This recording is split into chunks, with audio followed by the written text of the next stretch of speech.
हम लोग दूसरी कक्षा कर रहे हैं। आज हम लोग भाग 18 आपातकालीन उपबंधों के बारे में, जो अनुच्छेद 352 से लेकर 360 तक है, हम लोग पढ़ रहे हैं। भारत का संविधान, और भारत का संविधान एक बहुत इंपॉर्टेंट पेपर है। बिहार न्यायिक सेवा, बिहार एपीओ परीक्षा या अन्य न्यायिक सेवा, अन्य एपीओ परीक्षा की तैयारी करने वाले छात्रों के लिए, या जो छात्र जनरल पीसीएस की तैयारी करते हैं, यूपीएससी की तैयारी करते हैं, उनके लिए भारतीय राज्य व्यवस्था एक महत्वपूर्ण विषय होता है, जिसको हम सिखाने का आपको प्रयास करेंगे। और सीखने के लिए हमारे साथ शुरू से लेकर अंत तक बने रहिए। और इसके पहले भाग 18 आपातकालीन उपबंध पर एक क्लास आप लोग देख चुके हैं। अभी हम दूसरी क्लास देख रहे हैं, और दूसरे क्लास में हम सीधे चलेंगे अपने अनुच्छेद पर, और अनुच्छेद है 352।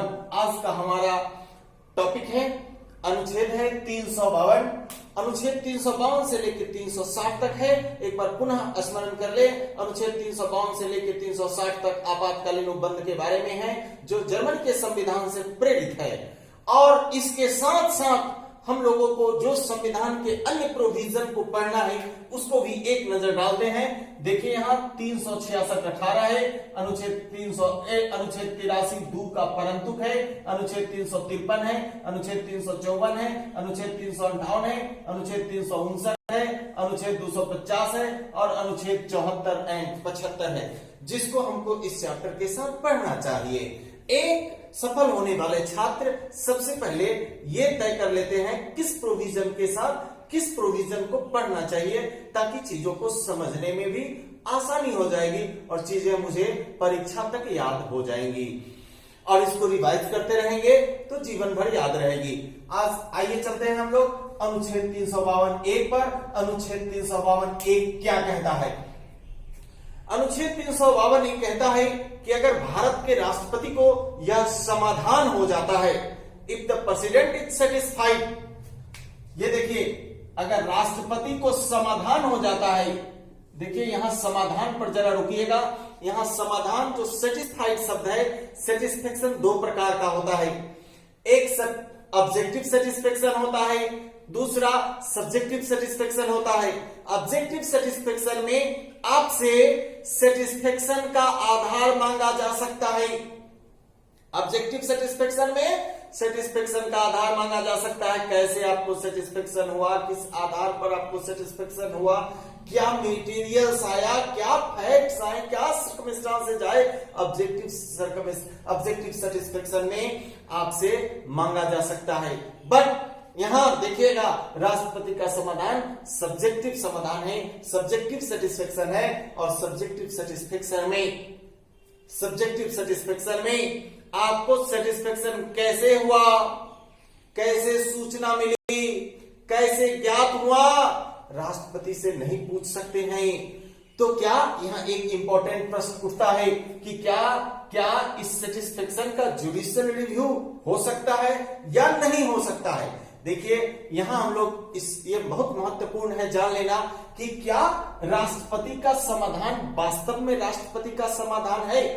तो संविधान पढ़ने वाले छात्र यदि अनुच्छेद 74 और 77 से परिचित है, तो वो जानते हैं कि वास्तव में यहां राष्ट्रपति के समाधान से तात्पर्य मंत्रिपरिषद एवं प्रधानमंत्री के समाधान से है, जो कि prime minister and council of minister का हेड प्राइम मिनिस्टर होता है, जिसका अपॉइंटमेंट राष्ट्रपति करता है, और राष्ट्रपति को एड और एडवाइस देता है, जिसके अनुसार राष्ट्रपति करते हैं। तो यहां सब्जेक्टिव सेटिस्फेक्शन कहने का तात्पर्य है कि राष्ट्रपति को एड और एडवाइस मिला कि नहीं, कैसे मिला, किस आधार पर मिला, ये नहीं पूछ सकते हैं। तो क्या प्रश्न है कि जुडिशियल रिव्यू होगा? यस, जुडिशियल रिव्यू होगा। अगर राष्ट्रपति का समाधान बेतुका है, विधि विरुद्ध है, निरंकुश है, तब रिव्यू होगा। वैसे इस आधार पर यह कह देना कि जुडिशियल रिव्यू नहीं होगा, वास्तव में यह प्रधानमंत्री मंत्रिपरिषद का सेटिस्फेक्शन है, समाधान है, और यह कह देना कि यह राजनीतिक प्रश्न है, इस आधार पर अगर यह कहना कि राष्ट्रपति के समाधान का जुडिशियल रिव्यू नहीं होगा, ये गलत होगा। राष्ट्रपति के समाधान का यहाँ जुडिशियल रिव्यू होगा, लेकिन सिर्फ उस आधार पर कि आधार उनका सेटिस्फेक्शन, उनका समाधान उनका बेतुका नहीं हो, विधि विरुद्ध नहीं हो, निरंकुश नहीं हो, इस आधार पर रिव्यू किया जा सकता है। हम लोग पढ़ रहे हैं अनुच्छेद 352 का क्लाउज 1, अनुच्छेद 352 एक कहता है कि अगर भारत के राष्ट्रपति को यह समाधान हो जाता है, if the president of India is satisfied, क्या सेटिस्फाइड हो जाता है? सेटिस्फाइड पर हम लोग पढ़ लिए कैसा satisfaction? Subjective satisfaction. Subjective satisfaction कितने प्रकार का होता है? 2 प्रकार का, एक ऑब्जेक्टिव सेटिस्फेक्शन, एक सब्जेक्टिव सेटिस्फेक्शन। यहाँ कौन सेटिस्फेक्शन है? यहाँ सब्जेक्टिव सेटिस्फेक्शन की हम लोग बात करते हैं। फिर से पढ़ रहे हैं अनुच्छेद 352 एक कहता है अगर भारत के राष्ट्रपति को समाधान हो जाता है, क्या समाधान हो जाता है? कि ग्रेव इमरजेंसी, घोर आपात, ग्रेव इमरजेंसी का अर्थ हुआ घोर आपात, घोर आपात विद्यमान है, एग्जिस्ट कर रहा है। देखिएगा कौन किसको समाधान हो रहा है? भारत के राष्ट्रपति को। कैसा समाधान हो रहा है? सब्जेक्टिव सेटिस्फेक्शन हो रहा है। क्या समाधान हो रहा है? ग्रेव इमरजेंसी एग्जिस्ट कर रहा है। ग्रेव इमरजेंसी, घोर आपात विद्यमान है। कहां? तो भारत में या उसके किसी भाग में, भारत में या उसके किसी भाग में। क्यों? क्या हुआ? ग्रेव इमरजेंसी एग्जिस्ट हो गया है तो सिक्योरिटी ऑफ इंडिया या इट्स पार्ट, भारत की या उसके किसी भाग की सुरक्षा। देखिए ग्रेव इमरजेंसी एग्जिस्ट कर रहा है तो भारत का या उसके किसी भाग का सुरक्षा थ्रेटेंड है, खतरे में है। भारत के राष्ट्रपति को क्या समाधान हो रहा है? घोर आपात विद्यमान है। कहां? भारत या उसके किसी भाग में। तो क्या हुआ? घोर आपात विद्यमान है तो भारत या उसके किसी भाग की सुरक्षा खतरे में है। क्यों खतरे में? किस कारण से खतरे में है? तो वार के कारण, एक्सटर्नल एग्रेशन के कारण, आर्म्ड रिबेलियन के कारण। ये पिछले क्लास में भी हम लोग पढ़े थे। यही 3 आधार है। आगे देखिएगा, यहां पे थोड़ा सा रुकेंगे। आर्म्ड रिबेलियन शब्द को सब्स्टिट्यूट किया गया है। क्या किया गया है? आर्म्ड रिबेलियन शब्द सब्स्टिट्यूटेड है 44th अमेंडमेंट एक्ट के द्वारा, 44th अमेंडमेंट एक्ट 1978 के द्वारा ये सब्स्टिट्यूट किया गया है। इसके पहले यहां पे क्या था? यहां पर था इंटरनल डिस्टर्बेंस, जिसको 44 के संविधान संशोधन में हटा के आर्म्ड रिबेलियन शब्द को रखा गया है। तो क्या हुआ? तो क्या करेंगे भारत के राष्ट्रपति? ग्रेव इमरजेंसी एग्जिस्ट कर रहा है जिससे भारत एवं उसके किसी भाग की, भारत या उसके किसी भाग की सुरक्षा खतरे में है, युद्ध, बाह्य आक्रमण या सशस्त्र विद्रोह के आधार पर। तो भारत का राष्ट्रपति क्या करेगा? प्रोक्लामेशन करेगा भारत या उसके किसी भाग के लिए इसी आशय का, और यह घोषणा करेगा, इस घोषणा के द्वारा प्रोक्लामेशन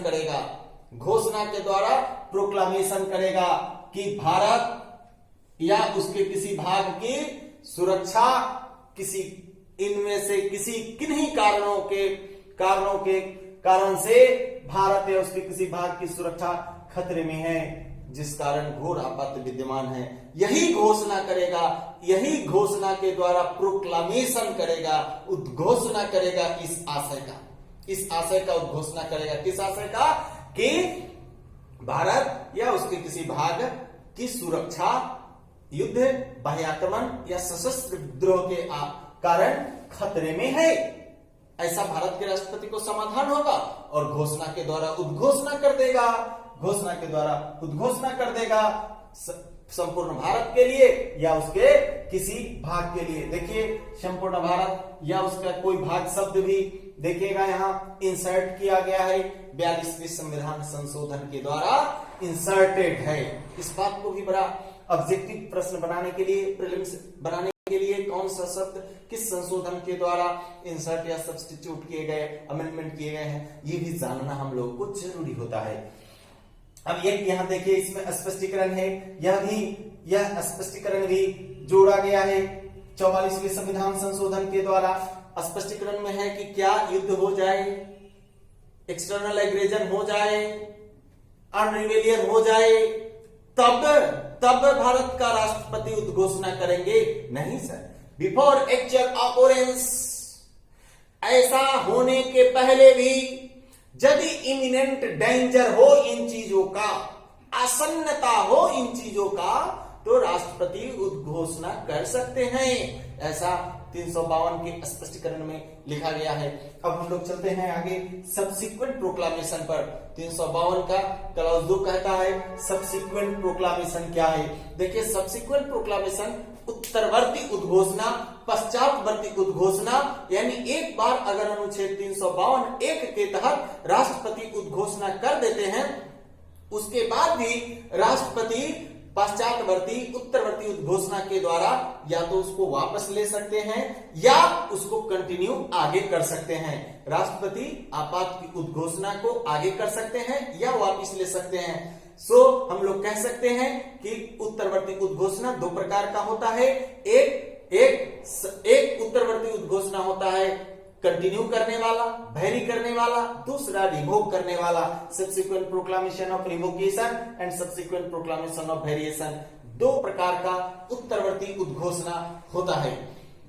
अब हम लोग अगले क्लास में पढ़ेंगे 352 का 3, 4, 5, 6, 7, 8, 9। याद रखेंगे 352 में कुल 9 क्लॉज है और उसके साथ साथ इन अनुच्छेदों को भी पढ़ना है। तब तक के लिए विदा लेते हैं।